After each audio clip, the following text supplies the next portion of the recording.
Well, this video will cover the payroll expense for an employee, and we will be completing the quick study, item 5. So in this problem, they tell us on January 15th, the end of the first bi-weekly pay period of the year. So that is every 2 weeks. North Company payroll register showed that its employees earned a total of $22,000 of sales salary. So this is for all the employees for the first 2 weeks. Withholdings for the employee salary includes the FICA, Social Security tax, at a rate of 6.2%, and the FICA Medicare tax at a rate of 1.45%, and then $2,500 of federal income taxes, and $455 of medical insurance deductions, and $120 of union dues. And this is, again, for all the employees. No employee earned more than $7,000 in the first period. Now, this is important because for the FICA, there will be certain limits. And since none of them meet that threshold by going over the $7,000, we're good. Okay. So first entry would be to record on January 15th. Now, one question is, did they actually pay the payroll? And looking at this, it looks like they did not. It's liabilities, so we're going to have wages payable. So the first thing is we're going to record the expense, and that'll be salaries expense. Sales salaries expense will be the amount, and the total amount is the $22,000, which was earned by the employees. So debit $22,000. Now what we'll have to do is we'll have to figure out the portion that we, the employer, is liable to remit on the behalf of the employee. So we'll have our FICA. We'll have both FICAs. We'll have the FICA for Social Security and the FICA for Medicare. So I'm going to do it in the same order as the problem, so hopefully everybody can follow along. And then we'll do a FICA or a Medicare, and then the next one was federal income taxes. Now this is the withholding that we withhold from our employees based on whatever exemptions they claimed on their W-4. So let's do our federal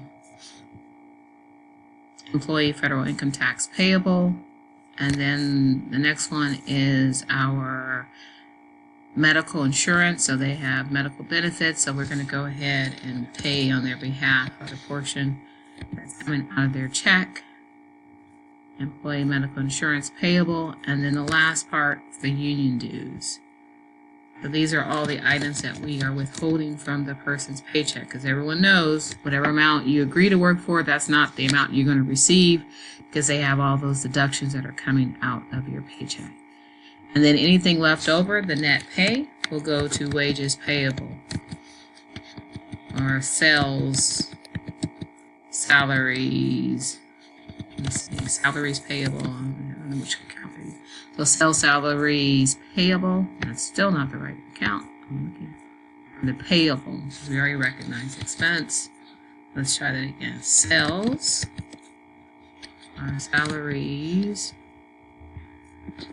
payable. So this is the account we'll use to record the amount we owe to our employees.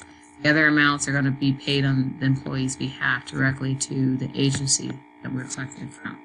So now, let's go ahead and stick with the easy ones. They gave us $120 for union dues and $455 for our medical premiums.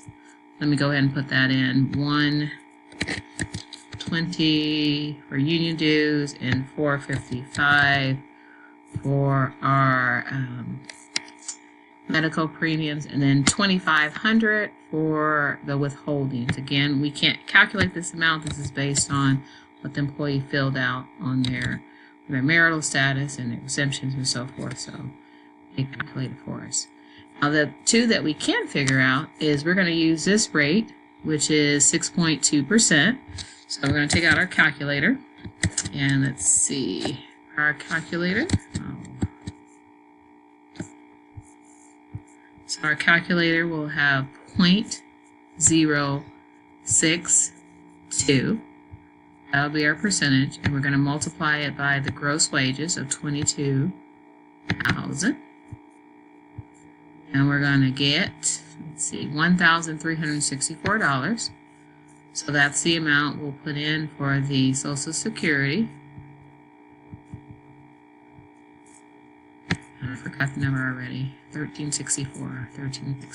So 1364. And of course that goes on the credit side. 1364. And we'll do the same process for the Medicare. And that rate will use the Medicare is 1.45, so we'll do 0.0145, and we'll multiply that by the 22,000, the gross again. None of them reach the 7,000 threshold, and we get 319, and we'll do 319. So again, we're doing a journal entry, so our debits must equal our credits.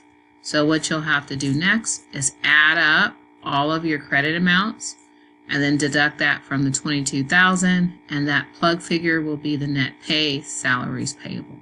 This is kind of similar to your paycheck, so you might want to take a look at your pay stub and you'll see all the deductions and how they calculate the amounts for a journal entry. Some companies could have a journal entry for their payroll, pages and pages, depends on all the different items that people are having withheld from their paycheck. So let me go ahead and pause this video and I will calculate the amount so we don't use up too much time. After doing our calculation and subtracting all our deductions, the net pay will be $17,242. Any questions? You may post in Google Hangout or the discussion forum. Remember, today is a great day to learn accounting.